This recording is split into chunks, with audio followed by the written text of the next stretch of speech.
Hey guys, this exercise is the flat dumbbell fly. And primary muscle group is going to be working on your chest, and it's actually going to be working on the outside of your chest, or the outer sweep.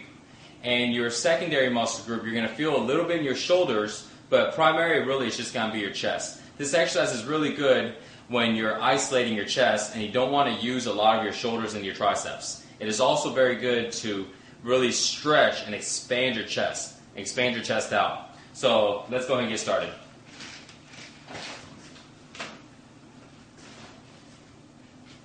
So you notice the first part, this exercise is actually a two-part.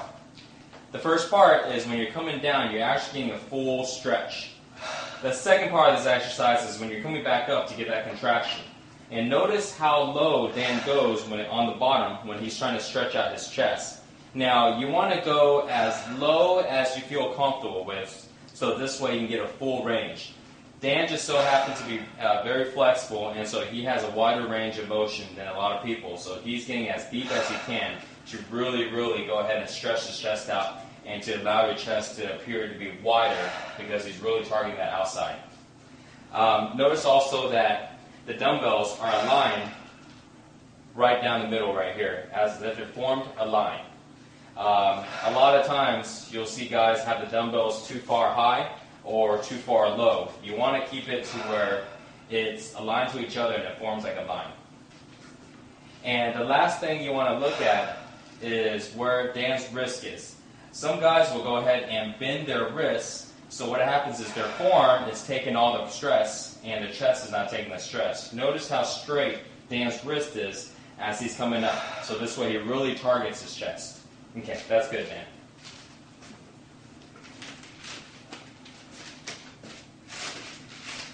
So, some of the incorrect forms and common mistakes that guys make when it comes to doing the fly is they don't get enough of a stretch. That would be the first one. So what happens is when they come down, they'll come down to just right here, and then they'll come back up. They'll come just right here and back up. So they're not stretching their chest enough, so they're barely, it wouldn't even be ineffective at all. So you have to really get a good stretch, and then you work on the contraction coming up.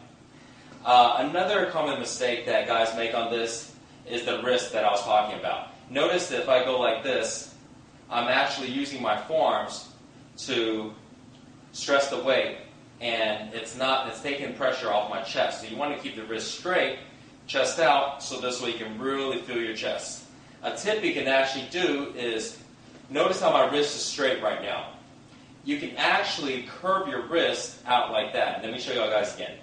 Curve your wrist out like this a little bit, so when you come down, you actually stretch your chest and contract your chest even more. So that's a little tip that you can do to really, really take it to the edge and really get that good full stretch.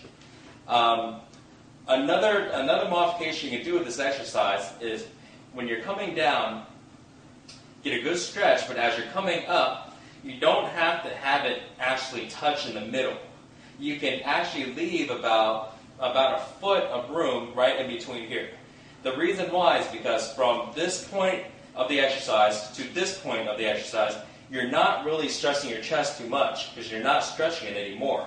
So it looks like this. You're coming down, and you come up to right here. Down, and up. Down, and up. Anything you want to add to this exercise, Dan? Yeah, one thing I noticed is that back when I was very inflexible, I didn't get much benefit out of this exercise because I couldn't go down that far. Right. And I got more as I got more flexible. Are there any ways that that guys can develop that chest flexibility so that they can really get that stretch? Best thing to do is to start off to what's comfortable for you on the range of motion. Everybody's range of motion is a little different, but as you start to stretch more often and as you get better at this exercise, you'll realize that your muscles can go a little farther and a little farther. Dan's been doing flies for a long time now, and so he has a real good range of motion, and he's able to get all the way down. So in the beginning, guys should go ahead and just go to what's comfortable, because if you try to go ahead and stretch too much, you may actually injure yourself. You may actually rip your pectoral or stretch your shoulders too much. I think there's something else that we want to cover. I actually see this a lot of times with guys when they first start doing these exercises. They actually they actually bend their elbows too much to where this exercise almost appears like a press. And it'll look like this.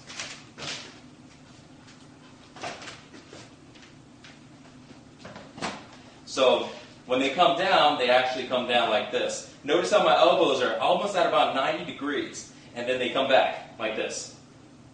So this exercise is actually, it's not a fly and it's not a press either. It's kind of like an in-between, and it's not very effective.